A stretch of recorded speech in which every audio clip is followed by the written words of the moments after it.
Hello everyone. Today we are going to learn one of the interesting subject, that is history. Since 4th standard you are learning history, but this year we are going to learn it in different context. This is because this year we are going to learn applied history. Applied means application. So we are going to learn how to utilize historical knowledge in our day-to-day life. So let us move towards our first lesson, that is historiography, development in the West. You all are pretty familiar about the definition of history. In simple language, we can say it as study of past events. So let us see why historical research is done. What's the objective behind historical research? So the objective is to study the chronology of past events and their interconnections. The chronology of past events and their interconnections means to find out the sequence between the events, and how those are interrelated. So this is the objective of historical research. Once again I repeat, the objective of historical research is to find out the chronology of past events and their interconnections. So you must have heard the word research before, but that word you must have heard in science subject. Okay, so in science subject, scientific research is done with empirical method. So empirical method, this word is new for you, but you have used it lot of times. Empirical means experimental. So the empirical method means the method of experimentations and observations. So experiments are done and observations are noted down, and through that laws are formulated which can be true irrespective of time and space. So let us think, can we use this empirical method in historical research? It's highly impossible. This is because of 3 reasons. So let us see why can't we use empirical method in historical research. This is because of 3 reasons. So the first reason is we were not present in the historical time and space. So we have not actually seen the event. This is the first reason. Second reason is historical event can't be recreated. And the third reason is it is not possible to formulate laws and principles which can be true irrespective of time and space. So these are the 3 reasons. Because of these 3 reasons, we can't use empirical method in historical research. Now let us see how historical research is done. Empirical method we can't use in historical research. Then how it is done? See, first of all, suppose we get any document, historical document. So we need to do a historical research on that document. So firstly we need an expert who has the knowledge of language and script. Means we need an expert who has the knowledge of language and script of that document, so he can explain the meaning, he can understand the meaning of that document and he can explain it to us. So firstly we need an expert who has the knowledge of language and script of that document. Secondly, we need an expert who can check the authenticity of the document. Authenticity means whether the document is true or not. So we need an expert who can check the authenticity of that document. So how to check the authenticity of the document? It can be done with the help of few criteria. Okay. So the first criteria is the lettering style. So he can check the lettering style of the document and he can check the authenticity of the document. Second criteria is the lettering style of author. Some authors have specific style of writing. By that criteria also authenticity can be checked. The third criteria is manufacturing date. Fourth criteria is type of paper, and then the next one is stamp of authority. With the help of these all criteria, authenticity of the document can be checked, whether that document is true or not. And further, this document is scrutinized with the relevant references. So how this all process is done is presented in your textbook page number 1 in pictorial graph, or we can say chart. So you can go through it later. Methods of various disciplines are useful in historical research. So let us see which are those disciplines. The first one is archaeology. Archaeology, you must have heard the word excavations. So the study of past based on objects or parts of buildings found in the excavation. This is called as archaeology. So archaeology discipline is very useful in historical research. Next discipline is archival science. So archives you must have heard. Okay. So to study the old documents, collection of old documents. This is also useful in historical research. Next discipline is manuscriptology. Manuscriptology is study of manuscripts. Manuscript is the document or a book which is written by hand. Next discipline is epigraphy. Epigraphy is study of inscriptions. You must have learnt inscriptions, stone inscription, pillar inscription since 6th standard. So study of those inscription is epigraphy. Next discipline is numismatics. Numismatics is study of coins. Then linguistic, which we have discussed before, expert who is having knowledge of script and language.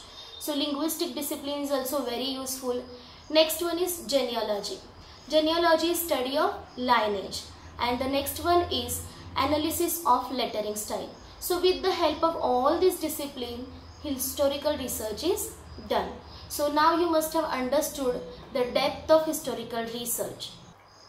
Let us see the tradition of historiography. So the first point in this is historical research method. So what is meant by historical research method? Critically examining the historical sources and writing the historical narrative is called as a historical research. Critically examining the historical sources and writing a narrative is called as a historical research method. So the core of this lesson is historiography, which is also the name of the lesson, historiography development in the West. So let us see what is meant by historiography. The writing of critical historical narrative is known as historiography. Very simple definition. The writing of critical historical narrative. Narrative means in a story form. Okay. The writing of critical historical narrative is called as a historiography. And the scholar who writes it is called as a historian. Once again, let me explain. The writing of critical historical narrative is called as historiography, and the scholar who writes it is called as a historian. So this historiography was present in ancient times also. So people used to pass the knowledge of history from one generation to another with the help of cave paintings, storytellings, songs, ballads. So these all means were used to pass the stories of life and valor of our ancestors to the next generation.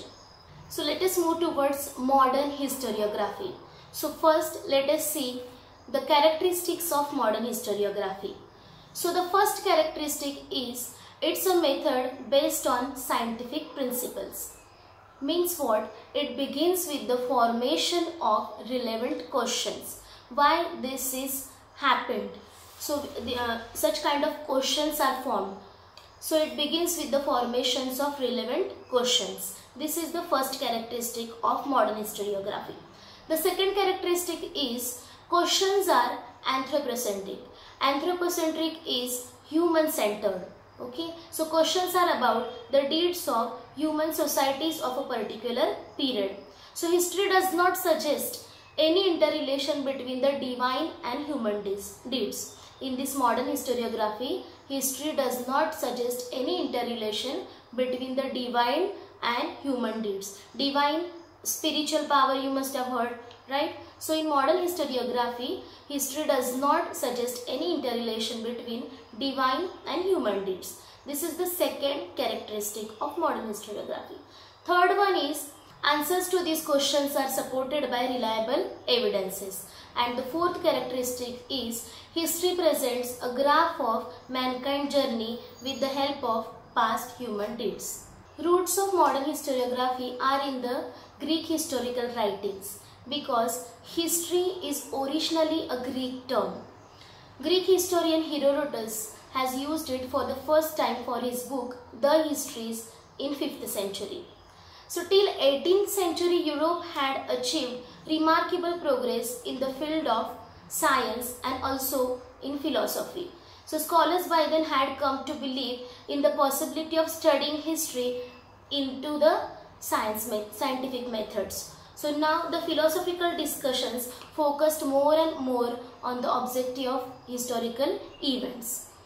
So prior to the 18th century, all European universities were interested only in the philosophical discourses revolving around the divine and human deeds. So they were trying to relate the divine and human deeds. But gradually this scenario began to change. In 1737, the Göttingen University was founded in Germany. This university for the first time had an independent department of history.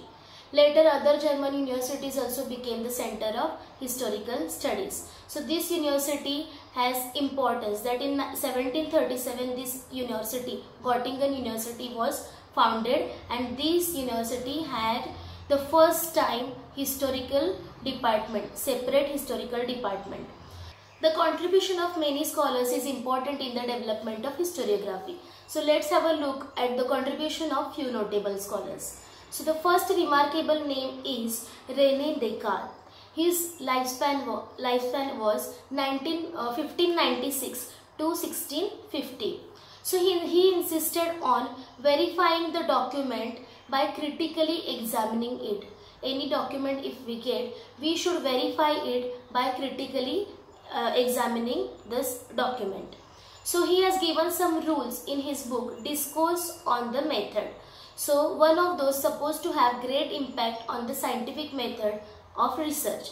So that is, never to accept anything for true till all grounds of doubts are cleared. Once again I repeat, never to accept anything for true till all grounds of doubts are cleared. Next scholar we are going to learn about is Voltaire. His original name was François-Marie Arouet.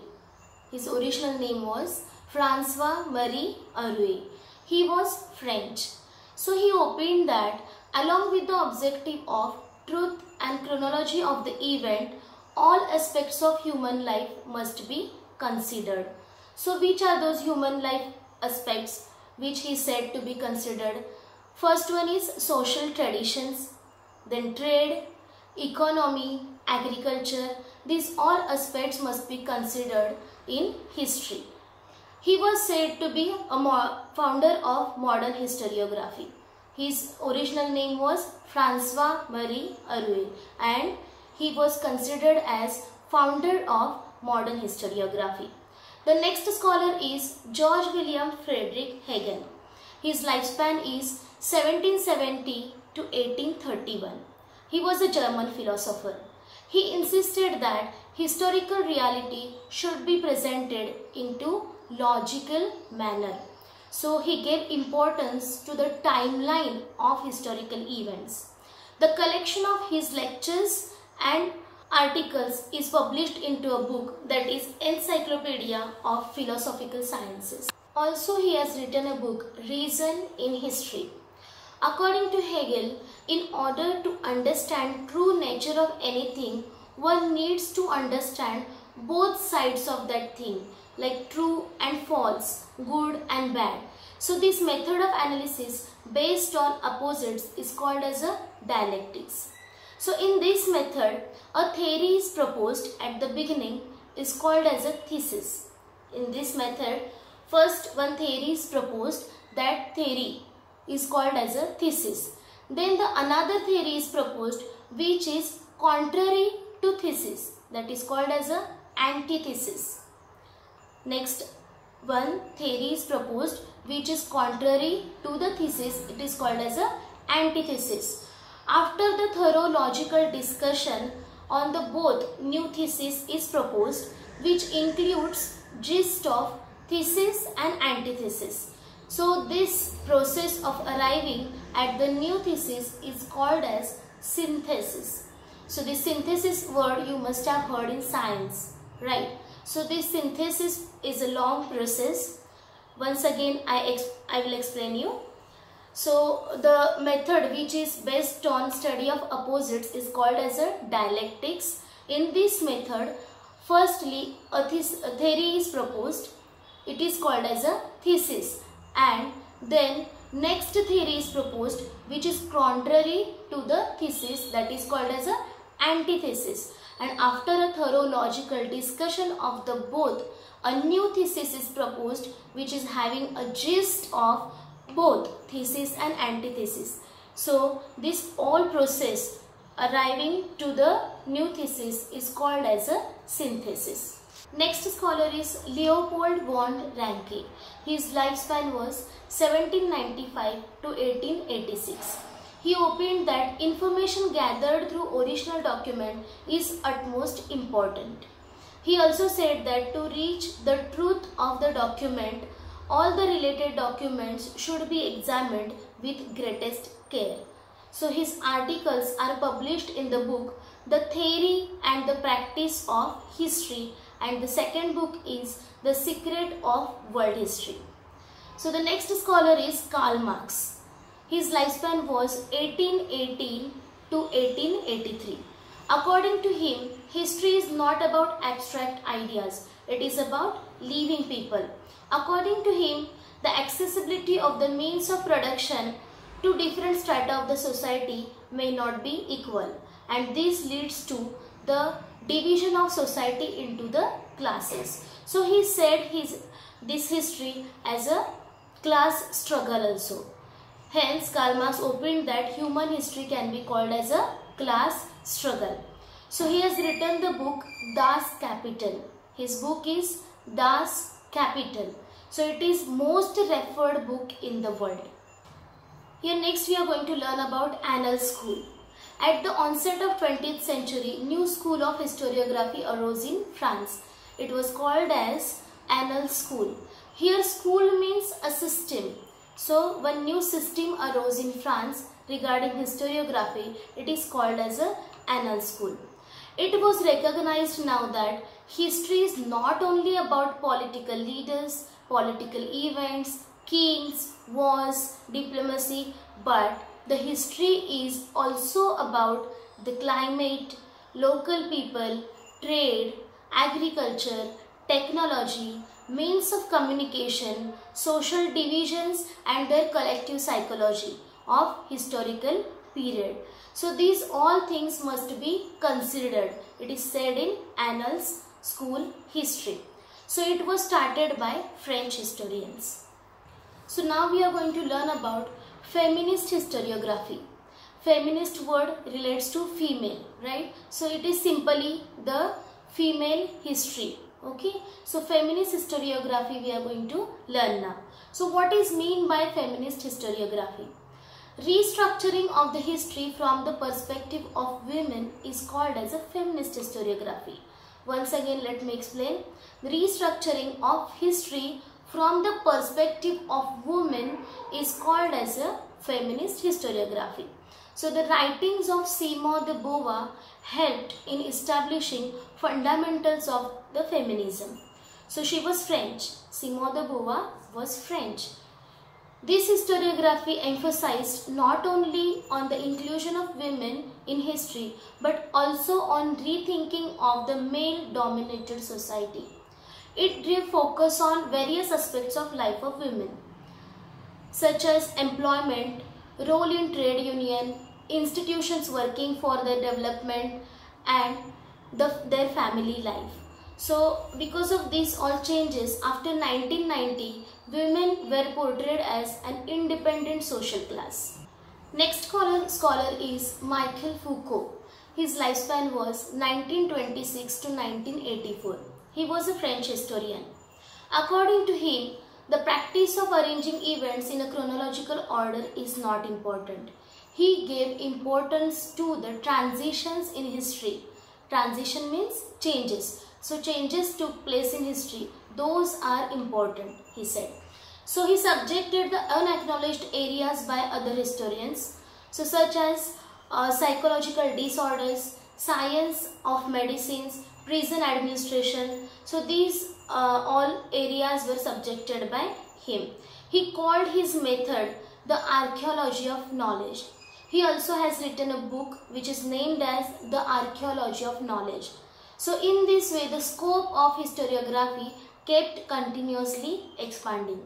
So now you must be thinking that how to remember about these all scholars and their opinions regarding history and which books they have written or which books are published regarding them.